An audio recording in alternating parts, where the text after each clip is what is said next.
যার থেকে যোগ হয়েছিল আমাদের সাথে ওনার যে হৃদয়ের সম্পর্ক এটা বলা মাটি ও মানুষের যে কথা চিন্তা করে উনি অনেক কিছু করতে পারতেন, কিন্তু মাটি ও মানুষের কথা চিন্তা করে কিছু করেন চাইলে ভালো থাকতে পারতেন শুরু করে মানুষ যখন একটা বিষয়ে এক হয়েছে উনি ওনার ক্ষমতা ছেড়ে দিয়েছেন।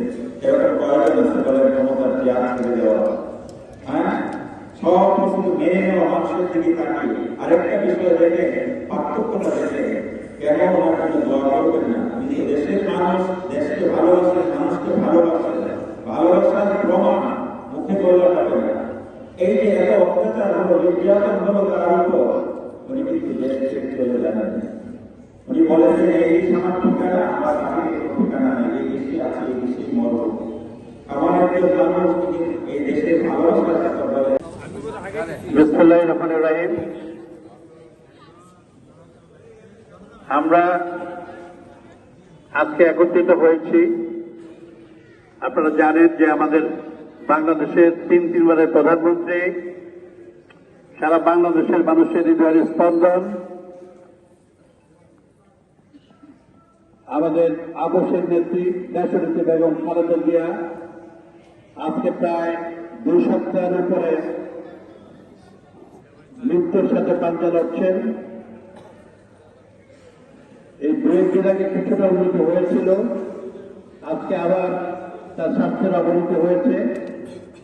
আমরা উদ্বিগ্ন, সারা বিশ্বের মানুষ উদ্বিগ্ন তার রোগ মুক্তি এবং তিনি যেন সুস্থ হয়ে এই বাংলাদেশের ফ্যাসিস্ট সরকারের হাসিনা ফ্যাসিস্ট সরকার এদের বিচার দেখে যেতে পারেন। এবং জানেন গতকাল নির্বাচন তফসিল ঘোষণা হয়েছে। আমরা সবাই চাই যে আমাদের দেশের বেগম খালেদা জিয়া উনি এই বিচার এবং এই দেশের নির্বাচনে আমাদের দল যাতে বিএনপিকে ক্ষমতায় দেখে যেতে পারে সেজন্য আজকে আমরা দোয়া করব। পাশাপাশি আজকে আমরা কিছুক্ষণ আগে খবর পেলাম যে আমাদের ঢাকা 8 আসনে স্বতন্ত্র প্রার্থী আব্দুল হাদী সন্ত্রাসীদের দ্বারা গুলিবিদ্ধ হয়েছেন। সে যাতে সুস্থ হয় সেজন্য আমরা দোয়া করব। এলাকার মানুষকে সবার জন্য দোয়া করব। আপনারা ধৈর্য সহকারে ভাব গোপর্য হবে বিদাতে অংশগ্রহণ করবেন এবং এই আমাদের নেত্রী তার জন্য দোয়া করবেন। আল্লাহ চাইলে কি না হয়, অবশ্যই আল্লাহ রহমতের বেশি উঠবেন। কারণ আমাদের ভারপ্রাপ্ত চেয়ারম্যান জনাব তারেক রহমান এই লন্ডন থেকে সমস্ত খোঁজখবর নিচ্ছেন। উনি সন্তান হিসেবে কি অবস্থা আছেন আপনারা জানেন।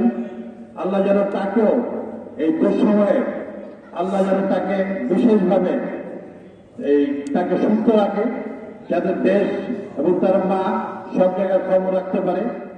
এবং আমাদের এই নেত্রী এমন একজন নেত্রী, সারা বাংলাদেশের মানুষের উদ্বিগ্ন নয়, সারা পৃথিবীর সকল দেশের রাষ্ট্রনায়করা তার সুস্থতার জন্য যত প্রকার সাহায্য সহযোগিতা, ডাক্তার, অ্যাম্বুলেন্স, বিমান সবকিছু দিচ্ছে। আমি এটা বলতে চাই যে এরকম একটা মানুষ বাংলাদেশে জন্মগ্রহণ করেছে এবং সেই নেত্রীর দলের সাথে আমরা সম্পৃক্ত। সেই নেত্রীর জন্য সারা বিশ্ব, উনি যদি এরকম ভালো মানুষ না হতো তাহলে বিশ্বের সব মানুষ তার পাশে এভাবে দাঁড়াতো।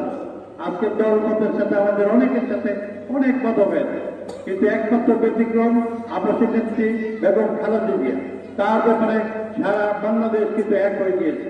তাই আমরা মনে করি এবং এত দোয়া সারা বাংলাদেশে আনাচে কানাচে আর কোন রাষ্ট্র রাজারা হয়েছে কিনা আমার জানা নাই। তাই আজকে মিলাদার বক্তব্য বাড়াবো না, আমি কিন্তু একটি কথা বললাম, আপনারা সবাই মিলে আমাদের নেত্রীর জন্য দোয়া করবেন, তার সন্তানদের জন্য দোয়া করবেন। এ কথা বলে আমি মিলাদের জন্য আমাদের দেলোয়ার মোল্লাকে আহ্বান করছি এবং আমাদের মোনাজাত পরিচালনা করবেন জনাব গোলাম মোস্তফা, পশ্চিম নাজিবাজার মসজিদের প্রতিষ্ঠা, উনি মোনাজাত করবেন।